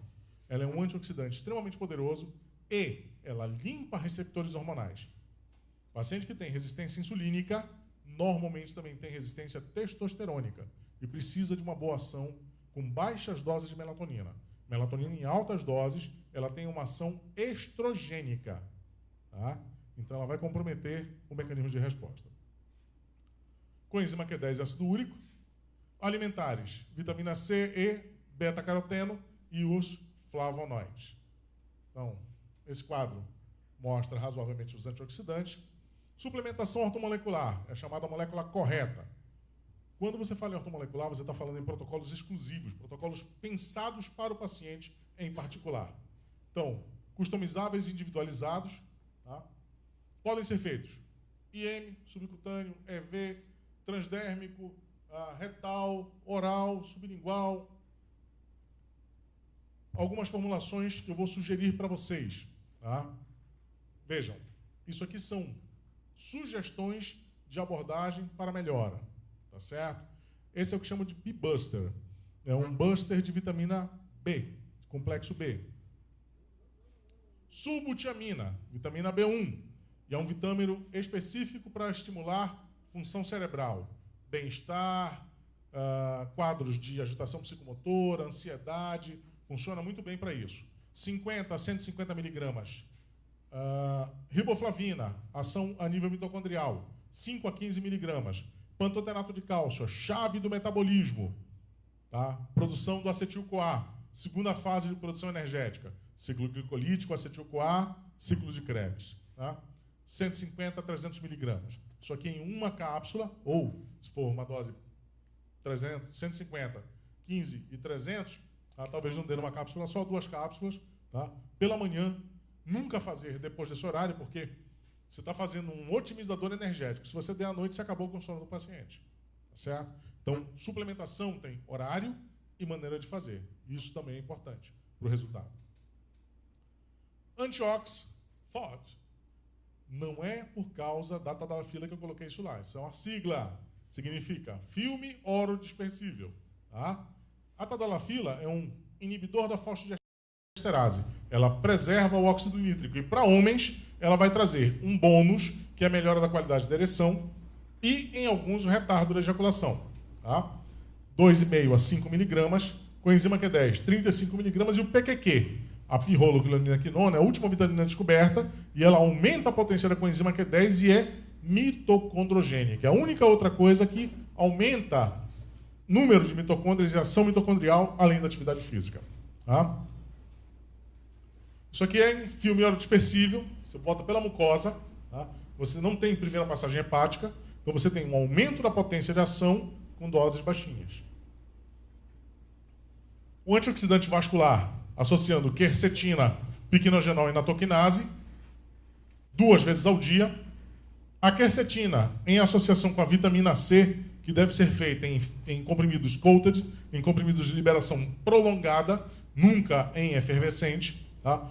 O trato entérico ele tem capacidade de absorver 500 miligramas de vitamina C a cada 6 horas. Então, se você faz comprimidos efervescentes, você vai ter absorção de pequena quantidade e vai estar enriquecendo a urina. Pode até ser interessante para tratar um quadro infeccioso urinário, por exemplo, porque a vitamina C em altas doses ela é pró-oxidativa ao invés de antioxidante. Então, ele rompe a membrana bacteriana e aí, sem membrana, não existe célula. Então, você trata a infecção independente de resistência antibiótica, tá certo? Então, é uma maneira de tratar. Mitocharger, um carregador mitocondrial. Magnésio glicilglutamina, que é uma forma de magnésio que aumenta a síntese proteica, 400 miligramas. Sempre lembrando, toda vez que você tratar, você suplementar o paciente com magnésio, tem que apresentar o fator de correção. Então, solicita 100%, tá? Senão o farmacêutico não precisa corrigir. E sem a correção, ele te dá uma cápsula com 400 miligramas, quando deveria ser 9 cápsulas, pelo menos. Então, isso aqui a gente faz em sachê. 400 miligramas a 100%. Creatina, Creapur, 5 a 7,5 gramas. Creatina, gente, é um suplemento de energia. Tá? A função dela é liberar fosfocreatina, ATP a nível celular e cerebral. Todos os meus idosos tomam creatina. Creatina não aumenta risco renal, muito pelo contrário, ela protege o rim, ela diminui a excreção, a produção do ciclo da ureia, tá? Então ela ajuda a função renal e ajuda a função cerebral. Não precisa fazer carregamento, isso só é bom para quem faz venda de creatina, tá? E não precisa ciclar, você pode usar direto, ok? Magnésio de malato, que é um magnésio que tem uma predileção pelo sistema cardiovascular, ele é vasorrelaxante, ele é broncorrelaxante, ele melhora a taxa metabólica cardíaca, melhora a contratilidade e relaxamento miocárdico, 150 a 300 miligramas. Citrulina malato, vasodilatador, 2 a 3 gramas. Betalanina, 2 a 5 gramas, é um buffer, é um tampão, ele posterga a fadiga e acelera a recuperação. Quando é que vem a fadiga? Quando você começa a fazer um metabolismo anaeróbico e começa a produzir ácido lático. Se você posterga, se você tem um tampão que posterga a produção ácida, você consegue melhorar esse quadro. T-ribose é um açúcar de baixo índice glicêmico e insulinêmico, produz ATP. O coração queima em torno de 6 kg de ATP por dia.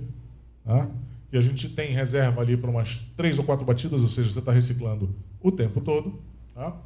E o HMB, o hidroximetilbutirato, que é um derivado da leucina, um dos 3 componentes do BCAA, da cadeia de aminoácidos ramificada. A potência do HMB é de 1 para 10 em relação à leucina. Então, 3 gramas de HMB tem a potência equivalente a 30 gramas de leucina, sem necessitar da isoleucina e da valina como correador, como transportador. E ela tem uma ação sinérgica potencializada na presença da creatina. Isso aqui é uma fórmula de aminoácido essencial, são 8 gramas, 8 tipos de aminoácidos diferentes. É um trabalho de um italiano chamado Luca Moretti, tem uma absorção de 99%. Então, se o NNU do whey protein é 17, o NNU do amino é 99%. Você pode tratar paciente nefropata, hepatopata, sem nenhum problema, porque não tem sobrecarga. Tá? Então, doses menores com aproveitamento pleno. E essa fórmula que eu chamo carinhosamente de RIP, Rest in Peace, tá? Que é a associação de melatonina com fenil-GABA. Cara, eu durmo, tá? Mas eu acho que eu preciso aumentar a minha dose da melatonina porque eu estou acordando de madrugada. Dormiu? Dormi. Então não é melatonina. A melatonina fez o trabalho dela. Melatonina é indutora de sono. Quem te mantém dormindo é ácido gama-aminobutírico, tá? É GABA.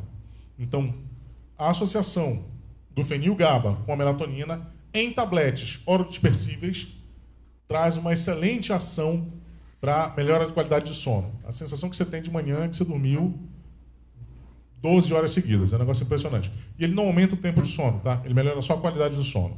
E se você dorme melhor, você libera mais GH, que é o hormônio do crescimento, até você crescer. Cresceu, agora ele é o hormônio da juventude. Ele é o gerente de manutenção do corpo, certo? Então isso é fundamental para a qualidade do sono. Aqui, laser é a solução procurando o problema. Esse cara, quando ele construiu o primeiro equipamento de laser, tá? Ele não sabia para que servia, mas ele sabia que o negócio ia ser sensacional. A primeira descrição matemática do laser foi feita por Einstein, na década de 30 ainda. O laser é uma luz monocromática, coerente, tá? Os feixes todos na mesma direção, por isso que eu atiro daqui. Ela tem o mesmo tamanho que mais próximo, tá? Porque estão todos juntos na mesma direção. Um conceito importante é a ideia de cromóforo, que é o tecido-alvo que vai ser atingido pelo laser. Laser, ele é seletivo.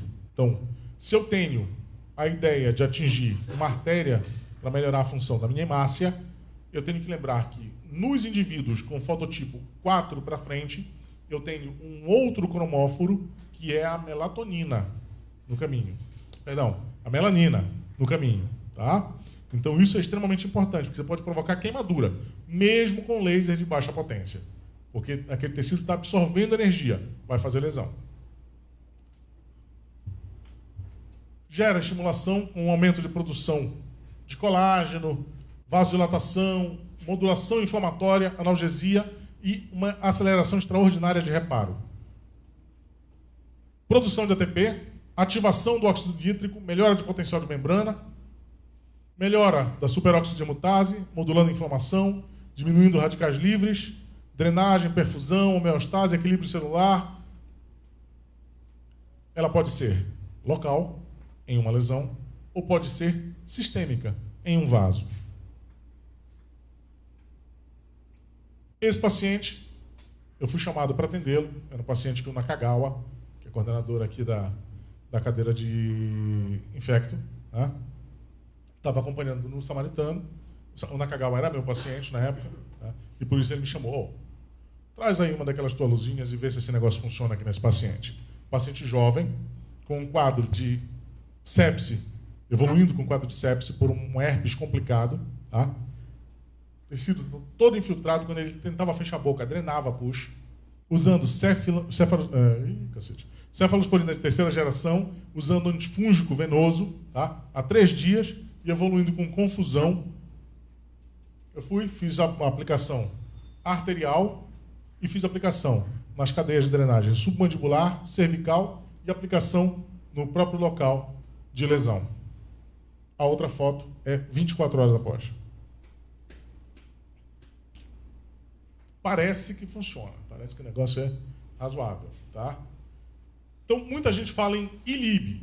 O que é ILIB? ILIB é uma técnica Intraluminal Laser Irradiation of Blood. Então, aqui eu tenho o paciente com um gelco calibroso e uma fibra óptica dentro desse gelco irradiando sangue venoso, dentro do vaso. Tá? Isso é ILIB. Isso aqui não é ILIB. Isso é ELIB, Extraluminal Laser Irradiation of Blood. Nós somos promotores de saúde. A gente tem que usar as denominações corretas para as abordagens. Isso é fundamental. Aqui, eu estou usando um equipamento chinês, tá? Com 5 mW de potência por saída. Então, esse equipamento tem 10 saídas, ele tem 50 mW, fazendo a irradiação. Nós desenvolvemos esse equipamento. Esse aqui é um dos primeiros protótipos, esse que está sendo usado na USP, e esse que está sendo usado em uma UTI também para avaliação de melhoras de performance. Tá? Ele tem 5 saídas com 50 mW de potência por saída. Então, é um equipamento com 250 mW de potência, não existe nada igual a nível mundial. Tá? A patente desse equipamento é minha. Leandro Carnal disse uma coisa muito interessante. Mudar é difícil, mas não mudar é fatal. E é exatamente isso que a gente está buscando. Mudança de pensamento, mudança de paradigma, mudança de raciocínio em relação a uma série de condutas. Aqui, microscopia de campo escuro, que é outra coisa que eu acho que vocês também não devem ter ouvido falar. Tá? A microscopia de campo escuro, ela faz a avaliação da condição dinâmica do sangue. Aqui eu estou vendo um sangue pouco fluido. Condições de estresse importantes, adoecimento, até mesmo estresse psicológico, podem levar a essa condição de agregação sanguínea. O paciente estava nessa condição, foi submetido à laser terapia ELIB e a um protocolo ortomolecular, e imediatamente após o término da abordagem, foi feita uma nova avaliação. E o sangue está fluido daquela maneira ali. Imagina que você tem uma hemácia, são duas faces carregadoras de oxigênio. Agora, se você tem uma hemácia com uma face, uma pilha de hemácias e a outra face aqui, você perdeu quantos carregadores de oxigênio nesse período? Então, você não precisa aumentar a concentração de oxigênio desse paciente, você precisa otimizar o carregamento. Então, com o laser, você consegue otimizar, inclusive, o VO2 do paciente, até em atletas.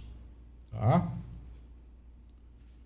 Metabolismo sempre é equilíbrio. Melhora da condição antioxidante e pró-oxidativa. Sempre. Tá? Isso aqui... Quero mostrar isso para vocês.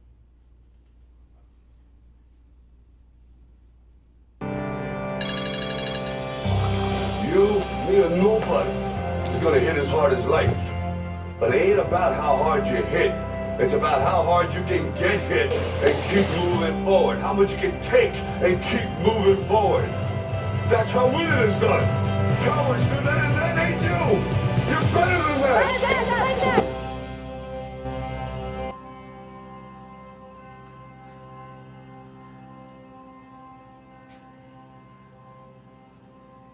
Esse menino tem 24 anos, é um atleta de wrestling. Exatamente. Ele ganhou uma bolsa, ele fazia a faculdade de educação física no Japão. Tá? Ele foi judoca, depois passou para a luta olímpica, ganhou a bolsa, foi para lá, abandonou tudo lá, voltou para o Brasil, e aqui ele veio para tentar o sonho dele, que era a classificação na equipe olímpica. Tá? A gente está trabalhando com ele. Você viu ele ultimamente? Eu passei com ele ano passado, na verdade. Estava acompanhando o médico do esporte e ele passava. A gente enxugou o moleque 5 kg de gordura, tá? E botou nele 4 kg de massa muscular sem esteroide. Tá? O moleque tá insano, velho. Mudamos absurdamente a relação peso-potência. Ele luta em 98 quilos. Tá? Mudamos absurdamente a relação peso-potência dele. Tá? Ele tá uma explosão enorme. Faz agacho com 200 quilos. Tá? Agachamento livre com 200 quilos. 8 repetições. Tá? É a última série dele. Tá insano.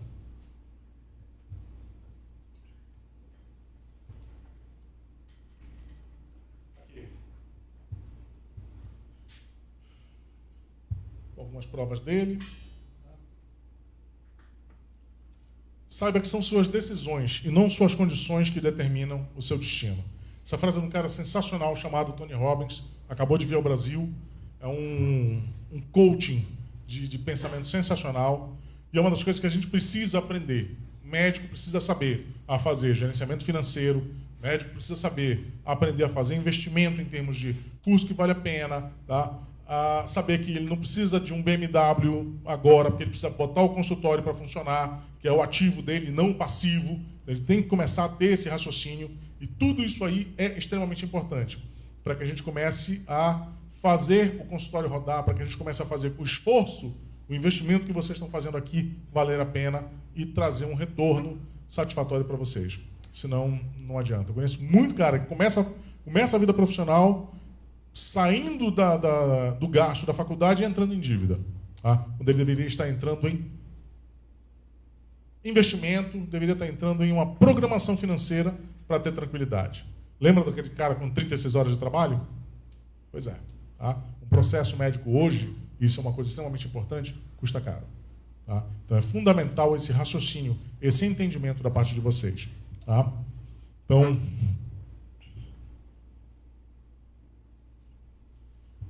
se vocês acharam essas ideias interessantes, eu quero convidá-los a conhecer o nosso curso de extensão em saúde integrativa. É um curso com 7 módulos, com essas ideias faladas não de maneira a toque de caixa como hoje, mas de maneira profunda, com uma reflexão importante, com uma avaliação fisiopatológica detalhada. Tá? Esse curso tem 7 módulos, 4 deles são online e 3 são presenciais. No primeiro, suplementação para otimização da saúde, onde a gente aprende. Falei para vocês, está usando zinco e cobre, vai dar junto? Você tem que aprender o que você vai dar para o paciente, o que pode ser via oral, o que você pode otimizar fazendo mucoso, tá? O que precisa ser feito separado, quais os horários ideais, o que otimiza sono, o que aumenta a energia. Tá? Então faz toda a diferença. Vocês devem estar vendo por aí alguns profissionais fazendo prescrição com 20 itens numa única prescrição, com microdose. Tá? O paciente está gastando dinheiro e não está sendo feito nada. Então, suplementar de maneira adequada, com doses adequadas, por via adequada, é uma condição essencial de quem se presta a fazer esse tipo de atendimento. Tá? Até porque isso serve, inclusive, para a gente. Tá? A gente tem que suplementar adequadamente. Tá? Além disso, biorregulação hormonal, onde a gente mostra todo o ritmo de funcionamento e as inter-relações de produção hormonal dentro do corpo. Emagrecimento programado, ciclo de sono, protocolos para emagrecimento, entre outras abordagens. Tá? Nesse módulo, inclusive, eu mostro como eu era antes de começar a emagrecer. Tá? Eu dei uma aula um dia desse pela internet, fiz um webinário. Aí alguém perguntou, doutor, você está grandinho, você está falando de emagrecimento, mas você está grandinho, né? Eu digo, eu estou grandinho agora, você não viu como eu era antes, eu era enorme, é diferente. Tá? E isso gerado, eu fui atleta, tá? E sempre recebi orientação, você precisa comer carboidrato para manter massa muscular. Eu fiz uma resistência insulínica brutal e engordei só 80 quilos nessa brincadeira. Eu cheguei a 165 quilos com 53% de gordura. Tá? Eu até agora emagreci 57 quilos de gordura e ganhei 30 quilos de músculo. Com detalhe, eu tenho 50 anos. Tá? Então é um outro padrão de vida, um outro padrão de inflamação, outro padrão de bem-estar completamente diferente.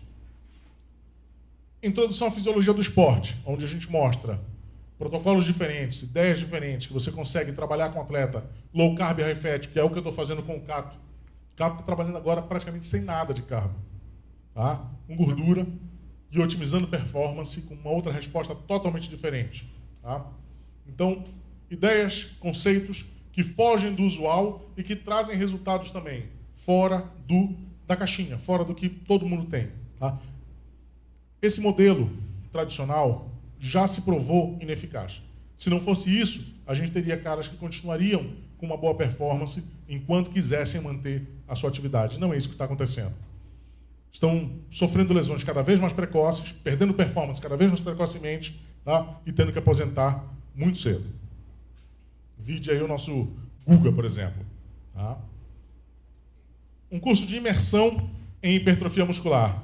onde eu mostro como trabalhar com esteroides desde o idoso, tá? Aquele paciente que está sarcopênico, aquele paciente que não tem condições de tomar conta do próprio corpo, tá? Que está dependente, paciente com pós-operatório, um paciente com pós-infarto, paciente que está com uma fratura que não cicatriza, tá? Até um cara que precisa melhorar performance física. Então, a gente trabalha todo esse universo, tá? De maneira direcionada, doses, o que usar, como usar, se precisa TPC e não passar TPC para todo mundo, isso não é uma coisa importante. Se der de TPC, precisa mudar. Tá? Estrogênio é essencial para a hipertrofia, é essencial para a saúde osteoarticular, a gente mostra isso através de estudos. Tá?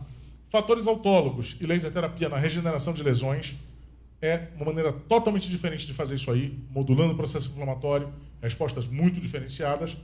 E a revisão sumária com a prática do curso, onde a gente vai, junta todo mundo e vamos começar a trabalhar, ó, isso aqui é dessa maneira, tá? Pegar na mão, mostrar como é que é, para consolidar todas as ideias e fechar todo esse raciocínio, toda essa sistematização que a gente bolou, tá? Para pensar fora da caixa e para ter resultados diferenciados. Então, aqui são as minhas redes sociais, tá? Quem tiver interesse, o nosso Facebook, o Insta do Instituto Augusto Ferreira, o meu Insta pessoal, tá? Vou ter prazer em recebê-los e fico à disposição.